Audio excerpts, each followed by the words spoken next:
Mimpi Firaun. Kejadian 41.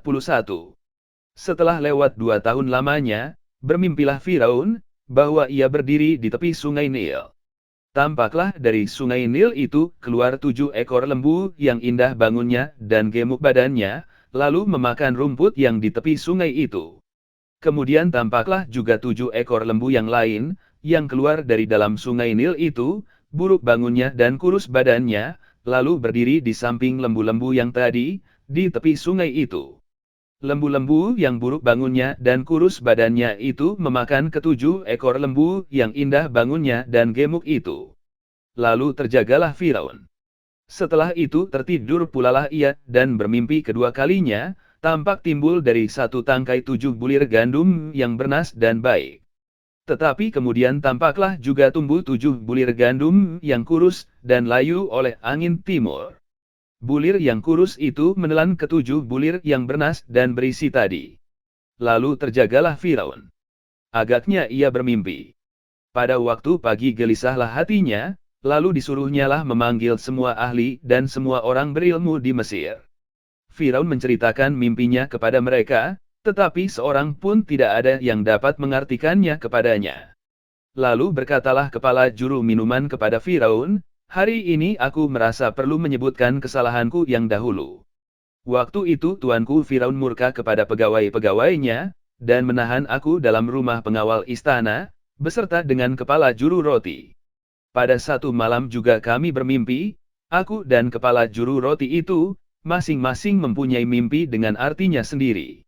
Bersama-sama dengan kami ada di sana seorang muda Ibrani, hamba kepala pengawal istana itu, kami menceritakan mimpi kami kepadanya, lalu diartikannya kepada kami mimpi kami masing-masing. Dan seperti yang diartikannya itu kepada kami, demikianlah pula terjadi, aku dikembalikan ke dalam pangkatku, dan kepala juru roti itu digantung." Kemudian Firaun menyuruh memanggil Yusuf.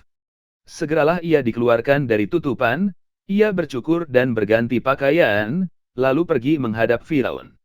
Berkatalah Firaun kepada Yusuf, "Aku telah bermimpi, dan seorang pun tidak ada yang dapat mengartikannya, tetapi telah kudengar tentang engkau, hanya dengan mendengar mimpi saja engkau dapat mengartikannya." Yusuf menyahut Firaun, "Bukan sekali-kali aku, melainkan Allah juga yang akan memberitakan kesejahteraan kepada tuanku Firaun." Lalu berkatalah Firaun kepada Yusuf, "Dalam mimpiku itu, aku berdiri di tepi sungai Nil. Lalu tampaklah dari sungai Nil itu keluar 7 ekor lembu yang gemuk badannya dan indah bentuknya, dan makan rumput yang di tepi sungai itu. Tetapi kemudian tampaklah juga keluar 7 ekor lembu yang lain, kulit pemalut tulang, sangat buruk bangunnya dan kurus badannya, tidak pernah kulihat yang seburuk itu di seluruh tanah Mesir.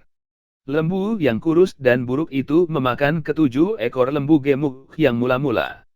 Lembu-lembu ini masuk ke dalam perutnya, tetapi walaupun telah masuk ke dalam perutnya, tidaklah kelihatan sedikit pun tandanya, bangunnya tetap sama buruknya seperti semula. Lalu terjagalah aku. Selanjutnya dalam mimpiku itu kulihat timbul dari satu tangkai 7 bulir gandum yang berisi dan baik.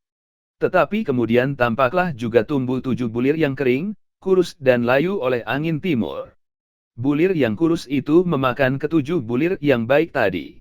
Telah kuceritakan hal ini kepada semua ahli, tetapi seorang pun tidak ada yang dapat menerangkannya kepadaku." Lalu kata Yusuf kepada Firaun, "Kedua mimpi tuanku Firaun itu sama. Allah telah memberitahukan kepada tuanku Firaun apa yang hendak dilakukannya.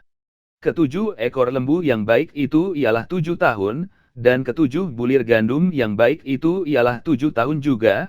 Kedua mimpi itu sama. Ke-7 ekor lembu yang kurus dan buruk, yang keluar kemudian, maksudnya 7 tahun, demikian pula ke-7 bulir gandum yang hampa dan layu oleh angin timur itu, maksudnya akan ada 7 tahun kelaparan. Inilah maksud perkataanku, ketika aku berkata kepada tuanku Firaun, Allah telah memperlihatkan kepada tuanku Firaun apa yang hendak dilakukannya. Ketahuilah tuanku, akan datang 7 tahun kelimpahan di seluruh tanah Mesir. Kemudian akan timbul 7 tahun kelaparan, maka akan dilupakan segala kelimpahan itu di tanah Mesir, karena kelaparan itu mengurus keringkan negeri ini. Sesudah itu akan tidak kelihatan lagi bekas-bekas kelimpahan di negeri ini karena kelaparan itu, sebab sangat hebatnya kelaparan itu.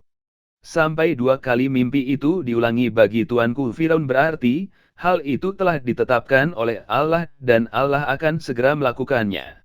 Oleh sebab itu, baiklah tuanku Firaun mencari seorang yang berakal budi dan bijaksana, dan mengangkatnya menjadi kuasa atas tanah Mesir. Baiklah juga tuanku Firaun berbuat begini, yakni menempatkan penilik-penilik atas negeri ini, dan dalam ke-7 tahun kelimpahan itu memungut 1/5 dari hasil tanah Mesir. Mereka harus mengumpulkan segala bahan makanan dalam tahun-tahun baik yang akan datang ini dan, di bawah kuasa tuanku Firaun, menimbun gandum di kota-kota sebagai bahan makanan, serta menyimpannya.